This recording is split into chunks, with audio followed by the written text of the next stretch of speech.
podcast du Ridon.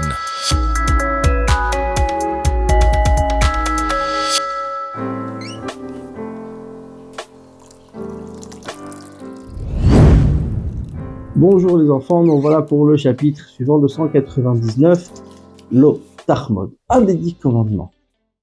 Ne pas envier, ne pas désirer. On a ici 2 mitzvot. Première mitzvah, ne pas désirer, envier, vouloir quelque chose qui appartient à autrui et penser, trouver le moyen, comment je pourrais l'avoir. Comment cet objet pourra devenir le mien. Deuxième mitzvah, ne pas forcer une personne à la lui donner.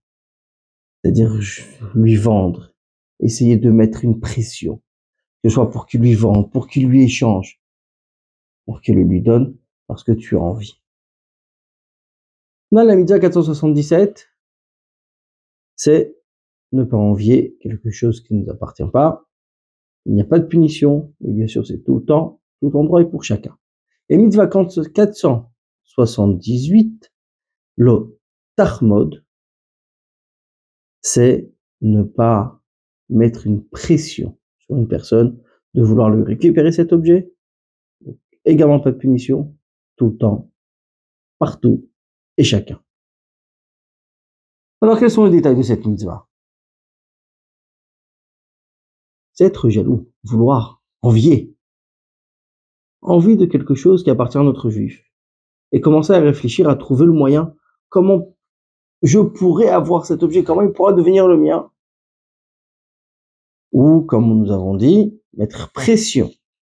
Ça peut être sur une maison, ça peut être sur tout autre objet.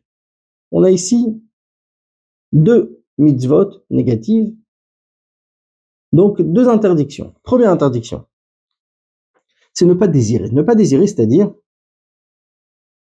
c'est vouloir obtenir des objets, même sans penser comment l'avoir concrètement. Cet objet est sympa, j'aurais bien voulu que ce soit le mien. C'est déjà pas bon. Selon certains avis, il faut déjà trouver le moyen pour transgresser cette affaire. Il faut déjà réfléchir et se dire comment je pourrais l'avoir.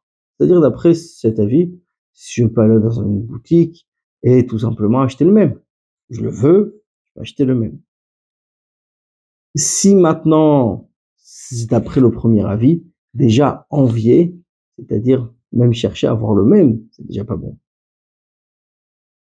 Celui qui le transgresse, c'est un lav shein bo maaseh. C'est une interdiction, c'est une mitzvah négative, mais il n'y a pas d'action concrète, c'est que dans la pensée. Cela ne s'appelle pas une action. C'est la raison pour laquelle il n'y a pas de punition. Deuxième mitzvah que nous avons vu, c'est lo Tarmod. C'est ne pas être jaloux, c'est-à-dire de faire toute action pour attraper, pour avoir cet objet. Pour que cet objet devienne le mien. Celui qui transgresse lo Tarmod, c'est les 2 conditions suivantes. Première condition. Il demande au propriétaire de cet objet, par tout moyen, il essaye de le convaincre, de lui vendre, de lui échanger, trouver un moyen pour que le propriétaire de cet objet donne l'objet qu'il jalouse, qu'il désire. Deuxième condition, en fin de compte, il a réussi à obtenir cet objet. Qu'il ait payé, qu'il ait reçu en cadeau, qu'il ait échangé, ça nous est égal, mais il a réussi à l'avoir. À ce moment-là, les 2 conditions sont accomplies et il a transgressé la Avera des 10 commandements, lo Tarmod. Celui qui va convaincre le propriétaire de le lui vendre, mais il ne l'a pas eu concrètement. Il a essayé, il a tout essayé, mais il n'a pas convaincu son propriétaire. Il n'a pas transgressé lo Tarmod parce qu'il ne l'a pas obtenu.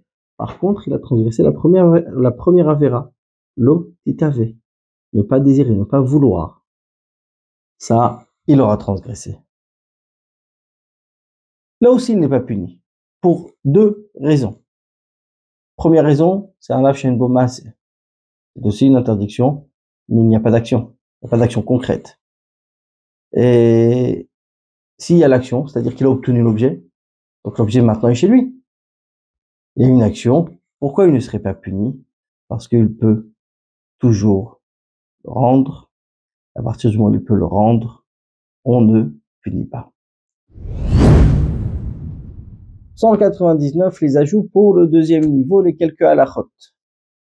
Dans les Sheva Mitzvot de Noach, les 7 lois de Noach, c'est-à-dire qui sont aussi pour les non-juifs, il y a également l'interdiction de l'otignov, ne pas voler. Mais puisque l'otachma ne pas envier, c'est d'une certaine manière un vol, je veux quelque chose qui ne m'appartient pas. Donc, cela fait partie des 7 mitzvot de Noach, qui sont ne pas mettre pression sur autrui pour qu'il lui vende un objet ou désirer l'objet d'autrui. Un homme d'un certain statut, élevé, une personne honorable, où chacun s'efforce de faire ce qu'il veut, il doit particulièrement faire attention quand il veut acheter quelque chose, quand il vient acheter un objet. Il faut être sûr que la personne veut bien lui vendre et ne pas vendre parce que c'est lui qui le demande, parce qu'il veut lui faire plaisir, parce que c'est une personne d'un certain statut. Sinon, il aura aussi transgressé le lot Ahmad. Celui qui met pression sur une autre personne pour lui vendre, pas pour lui, et pour quelqu'un d'autre. Il ne fait pas la mitzvah de lot Ahmad puisque ce n'est pas lui qui le veut. Mais il met pression pour vendre à une tierce personne, donc à une troisième personne. Donc lui qui met cette pression ne fait pas cette avéra de lot Ahmad. Quelques petites choses encore, quelques petits détails à savoir. En fin de compte, cette personne qui est jalouse, pourquoi est-elle jalouse? La Mishnah nous dit, Ezeu Asher qui est le riche à sa mère Bechelko. Lui, ce qui se contente de ce qu'il a. C'est-à-dire, il désire avoir de l'argent, des objets, des choses matérielles. Il veut encore plus et encore plus. Mais en fin de compte, il ne sera jamais heureux. Parce qu'il ne se suffit pas. Il ne se contente pas de ce qu'il a. Il cherche à voir ailleurs, puisque son voisin a, il doit également l'avoir. Mais celui qui se contente de ce qu'il a et se réjouit de ce qu'Akadosh Baruch Hu lui a donné, ça c'est ce que nos sages disent. C'est qui est le riche? À sa meach bechelko, celui qui se réjouit dans sa part, qui se contente et il sait que ce qu'Hachem lui a donné, c'est avec ça qu'il peut servir Hachem. À la prochaine!